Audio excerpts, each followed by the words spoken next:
Seorang bayi yang dibuang ibunya di dalam hutan dan dirawat seekor kera.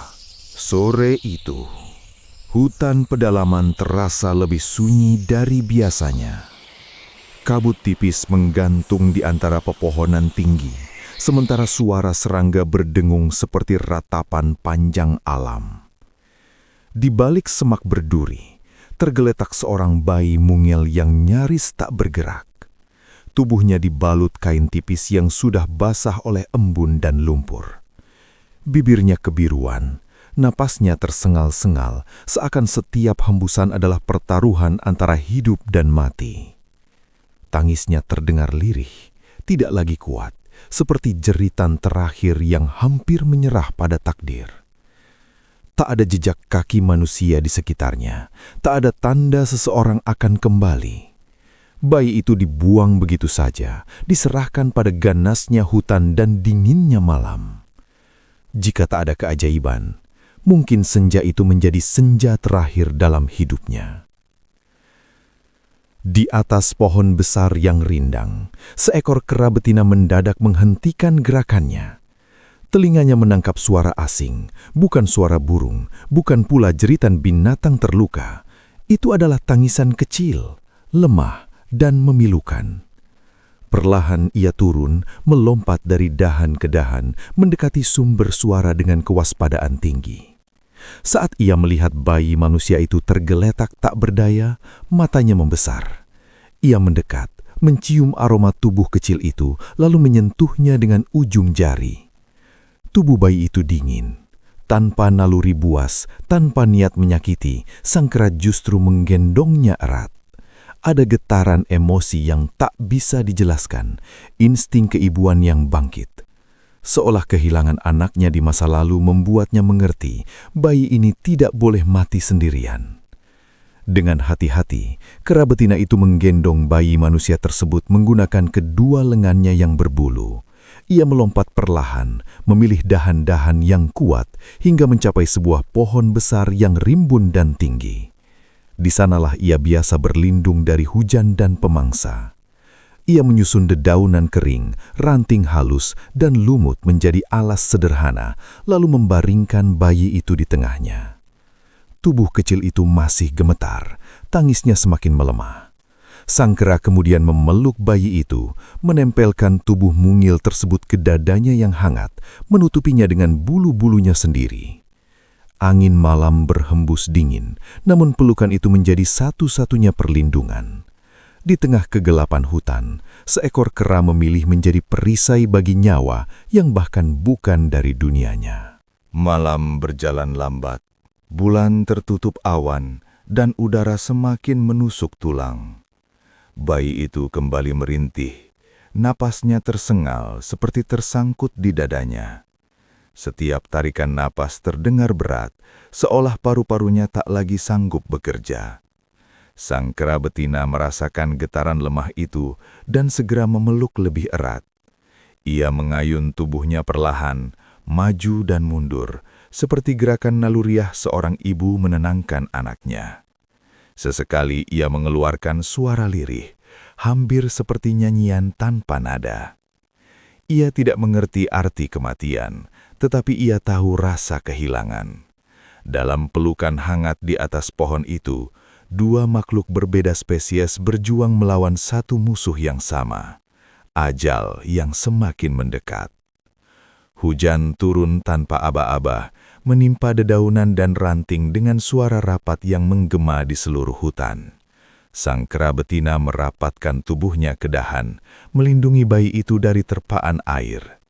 Ketika tetesan hujan mulai mengalir di telapak tangannya, ia menampungnya perlahan. Dengan gerakan sangat hati-hati, ia meneteskan air itu ke bibir bayi yang kering dan pecah. Bayi itu terdiam sesaat, lalu refleks menelan. Sekali, dua kali, napasnya mulai sedikit teratur. Air hujan itulah yang menjadi asupan pertamanya sejak dibuang. Sang kera menatap wajah kecil itu lama, seakan memastikan nyawanya belum padam. Di tengah alam liar, tanpa tahu apa itu pertolongan medis, ia melakukan satu hal yang ia pahami. menjaga agar bayi itu tetap hidup meski dengan cara paling sederhana. Cahaya pagi menembus sela-sela daun, menyentuh wajah bayi yang tertidur di pelukan sang kera.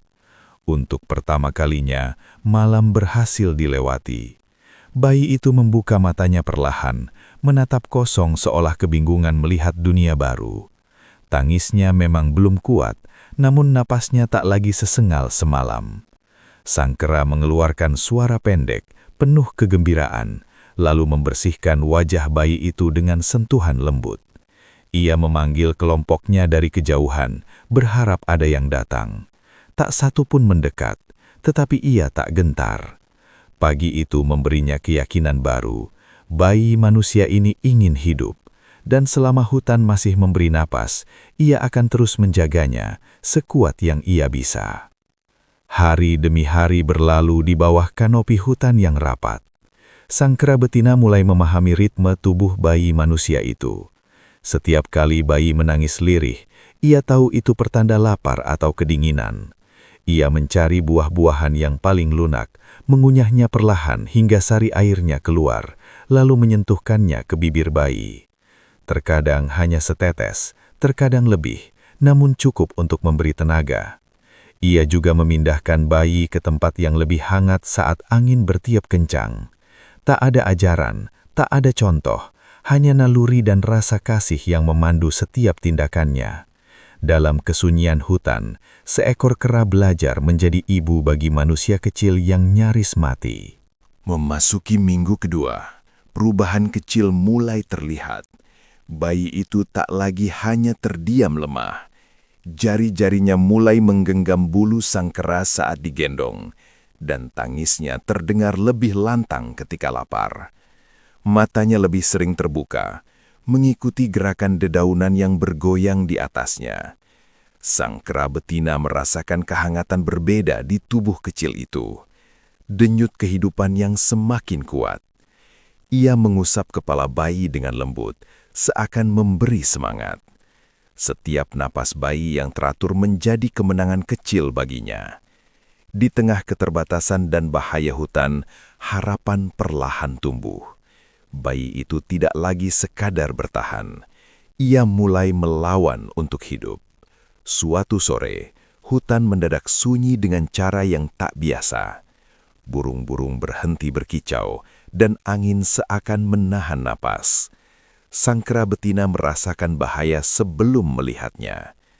Dari balik semak, seekor ular besar merayap perlahan menuju pohon tempat bayi itu disembunyikan.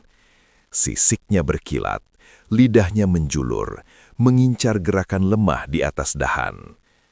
Tanpa ragu, sang kera berdiri di depan sarang, mengeluarkan teriakan keras yang menggema.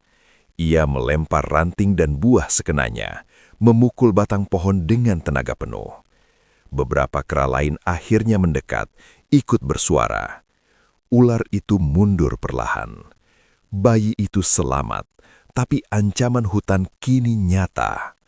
Dalam kekacauan itu, sang kera betina tergelincir saat melompat ke dahan lain. Cakar ular sempat menyambar, meninggalkan goresan panjang di bahunya. Darah menetes membasahi bulu coklatnya.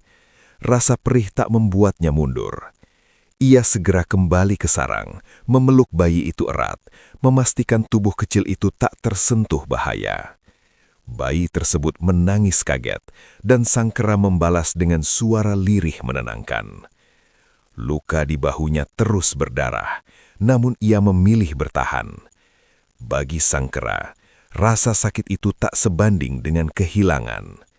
Luka itu menjadi tanda bisu bahwa ia pernah bertarung demi satu nyawa yang bukan anaknya, tapi telah menjadi segalanya.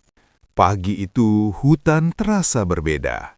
Cahaya matahari menembus celah daun, menciptakan garis-garis terang di antara kabut tipis. Sang kera betina menggoyangkan sebatang ranting kecil di depan wajah bayi, mencoba mengalihkan tangisnya. Ranting itu bergoyang tak beraturan, sesekali menyentuh udara kosong. Tiba-tiba, suara kecil pecah di tengah sunyi, tawa lirih seorang bayi. Sang kera terdiam, menatap wajah mungil itu dengan heran, lalu ikut mengeluarkan suara ceria yang tak beraturan. Tangannya menepuk-nepuk dada sendiri, seolah merayakan keajaiban kecil itu. Untuk pertama kalinya sejak bayi itu ditemukan, hutan menjadi saksi bukan hanya perjuangan hidup, tetapi juga kebahagiaan. Tawa itu menghapus lelah, luka, dan ketakutan yang pernah ia rasakan. Seiring tubuh bayi semakin kuat, sang kera betina mulai menggendongnya di punggung setiap kali berpindah tempat. Bayi itu memeluk bulu lebatnya dengan erat, kepalanya bersandar di tengkuk sang kera.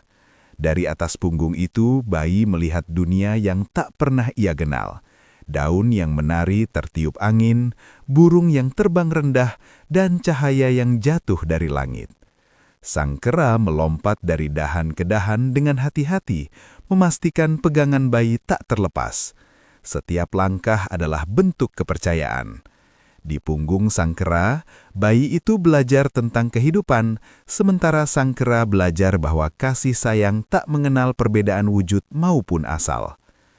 Beberapa hari terakhir, ketenangan hutan terusik oleh suara asing. Derap langkah berat, patahan ranting, dan bau manusia mulai terasa hingga ke tempat persembunyian sang kera. Dari kejauhan terdengar teriakan saling sahut, seolah seseorang sedang mencari sesuatu. Sang kera betina menjadi semakin gelisah. Ia memindahkan bayi itu dari satu pohon ke pohon lain, menyembunyikannya lebih dalam ke rimbun dedaunan. Bayi itu merasakan kegelisahan tersebut dan menangis lebih sering. Setiap kali suara manusia mendekat, sang kera menutup mulut bayi dengan lembut, memeluknya erat. Ia tak tahu apakah manusia datang sebagai penolong atau ancaman. Yang ia tahu, ia harus menjaga bayi itu dari dunia yang pernah membuangnya. Di sebuah siang yang terik, seorang pemuda desa menyusuri hutan mengikuti suara aneh yang ia dengar sejak pagi. Langkahnya terhenti ketika melihat pemandangan yang sulit dipercaya. Di atas dahan rendah, seekor kera betina berdiri dengan bayi manusia di punggungnya. Mata mereka saling bertemu. Tidak ada teriakan, tidak ada serangan, hanya keheningan panjang yang terasa berat. Sang kera tak melarikan diri. Ia justru menatap pemuda itu lama, lalu menurunkan bayi itu perlahan ke tanah. Gerakannya hati-hati, seolah sedang menyerahkan sesuatu yang sangat berharga. Pada saat itu, pemuda itu mengerti, ia bukan sedang berburu, melainkan menyaksikan sebuah amanah yang ingin diselamatkan. Pemuda itu berdiri kaku beberapa langkah dari bayi yang terbaring di tanah. Tangis kecil kembali terdengar, lemah namun jelas meminta pertolongan. Sang kera betina maju satu langkah, lalu berhenti.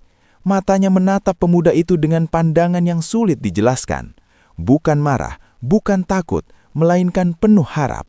Perlahan, ia mendorong tubuh bayi itu ke arah kaki sang pemuda, seakan menyerahkan keputusan hidup dan mati pada manusia yang berdiri di hadapannya. Tubuhnya bergetar, nafasnya berat. Ia bisa saja membawa bayi itu kembali ke hutan, tetapi nalurinya berkata lain. Bayi itu membutuhkan sesuatu yang tak bisa lagi ia berikan. Dalam diam, sang kera memilih melepaskan, meski itu berarti kehilangan lagi. Ketika pemuda itu mengangkat bayi dengan kedua tangannya, sang kera mengeluarkan suara lirih yang panjang, seperti rintihan tertahan. Ia mengikuti beberapa langkah, menjaga jarak, matanya tak lepas dari wajah bayi yang kini berada dalam pelukan manusia. Bayi itu menangis, merontak kecil, seolah mencari kehangatan bulu yang biasa memeluknya. Sang kera berhenti di bawah pohon besar tempat mereka pertama kali bertemu. Ia berdiri lama, lalu perlahan berbalik. Tak ada perlawanan, tak ada teriakan, hanya keheningan yang menyayat. Dalam hutan itu, dua makhluk berpisah, bukan karena tak saling menyayangi, tetapi karena cinta kadang berarti merelakan. Bayi itu segera dibawa keluar hutan menuju desa terdekat. Warga yang melihat kondisinya terkejut. Tubuhnya kurus, kulitnya pucat, namun napasnya masih bertahan. Bidan desa bekerja cepat, membersihkan tubuh bayi, menghangatkannya, dan memberinya cairan sedikit demi sedikit. Semua terdiam saat mendengar cerita pemuda itu tentang kera yang merawat bayi tersebut. Tak ada yang mudah percaya, tetapi kondisi bayi itu menjadi bukti. Menurut perkiraan bidan, bayi itu sudah berada di hutan lebih dari 2 minggu dan seharusnya tak mungkin bertahan. Namun nyatanya, ia hidup. Desa malam itu dipenuhi rasa takzim, seolah mereka baru saja menyaksikan keajaiban yang tak tertulis di buku manapun. Kabar tentang bayi temuan menyebar cepat. Para tetua desa berkumpul, menanyakan pada setiap keluarga apakah ada yang kehilangan bayi. Pencarian dilakukan hingga ke desa tetangga, tetapi hasilnya nihil. Tak satu pun perempuan datang mengaku sebagai ibu kandungnya.